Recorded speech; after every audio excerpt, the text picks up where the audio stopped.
दोस्तों इस हिलते हुए पेंडुलम को ध्यान से देखिए और जब आपको चुटकी की आवाज सुनाई देगी तब आपको नींद आने लगेगी।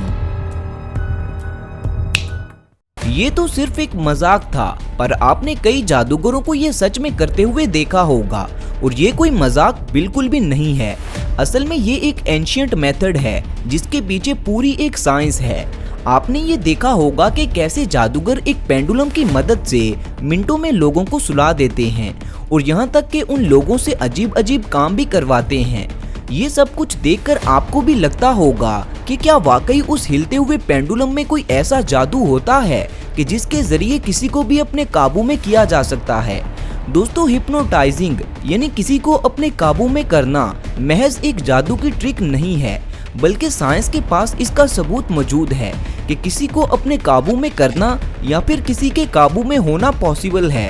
और वो शख्स जिसे आप अपने काबू में करेंगे उसके दिमाग में अजीब अजीब बदलाव होना शुरू हो जाएंगे। बहुत से डॉक्टर्स हिप्नोटाइजिंग को एक थेरेपी के तौर पर भी इस्तेमाल करते हैं और बहुत से लोग हिप्नोसिस के इस तरीके से किसी बीमारी से ठीक भी हो जाते हैं। दोस्तों असल में मूवीज में हिप्नोटाइजिंग को ऐसे दिखाया जाता है जिससे हमें ये कोई जादुई चीज लगती है, जबकि ऐसा बिल्कुल भी नहीं है। तो हिप्नोटाइजिंग असल में है क्या, ये जानने के लिए वीडियो को एंड तक जरूर देखें। तो चलिए वीडियो शुरू करते हैं। दोस्तों हमारे माइंड के दो पार्ट्स होते हैं, एक है कॉन्शियस माइंड यानी शऊरी दिमाग और दूसरा है सब कॉन्शियस माइंड यानी लाशऊरी दिमाग। हमारे कॉन्शियस माइंड को लॉजिकल माइंड भी कहा जाता है और वो इसलिए क्योंकि हमारी जो 5 सेंसेस हैं वो अपने सिग्नल्स डायरेक्टली कॉन्शियस माइंड को भेजती हैं और कॉन्शियस माइंड इन सिग्नल्स को अच्छे से इन्वेस्टिगेट करके ये फैसला करता है कि कोई चीज़ हमारे लिए सही है या नहीं।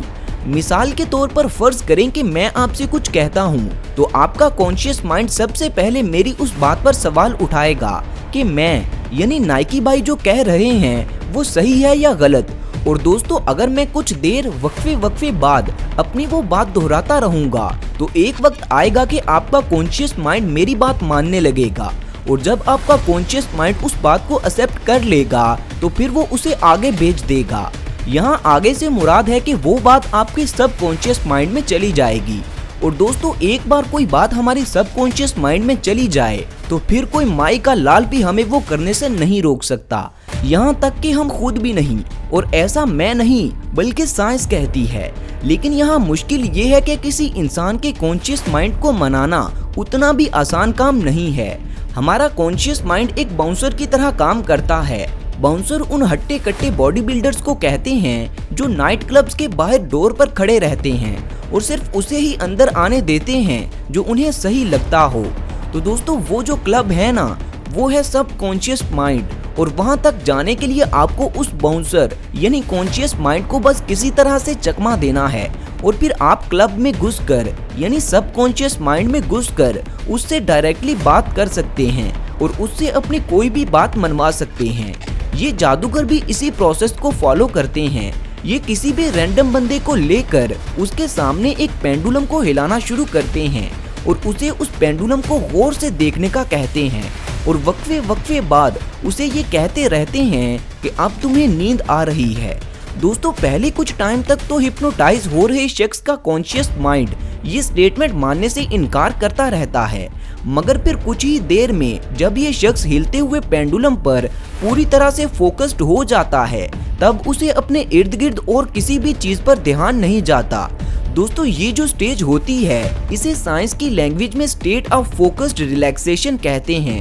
यानी अब हिप्नोटाइज हो रहे शख्स के कॉन्शियस माइंड का सारा फोकस उस हिलते हुए पेंडुलम पर है और यही वो स्टेज होती है जब हिप्नोटाइज कर रहा शख्स जो कुछ भी बोलता है वो सीधा सामने वाले के सब कॉन्शियस माइंड में चला जाता है। दोस्तों उस कंडीशन को जिसमें इंसान के कॉन्शियस माइंड का सारा ध्यान एक ही जगह पर करवा दिया जाए उसे साइंस में अल्टर्ड स्टेट ऑफ अवेयरनेस कहते हैं।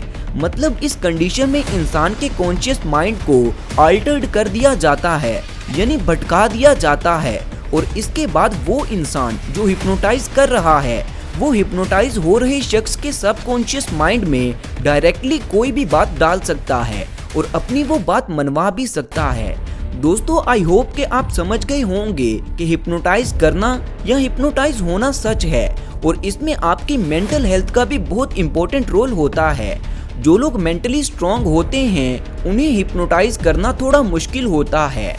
दोस्तों हिप्नोटाइजिंग को कुछ लोग एक थेरेपी के तौर पर लोगों की एंजाइटी और डिप्रेशन जैसी साइकोलॉजिकल डिजीज का इलाज करने के लिए इस्तेमाल करते हैं और कुछ लोग इसे स्टेज परफॉर्मेंस और स्ट्रीट परफॉर्मेंस में लोगों को जादू की तरह दिखाकर एंटरटेन करते हैं। दोस्तों उम्मीद है कि आपको वीडियो काफी पसंद आई होगी। मजीद ऐसी वीडियोस के लिए मेरे चैनल को लाजमी सब्सक्राइब कर लें। शुक्रिया।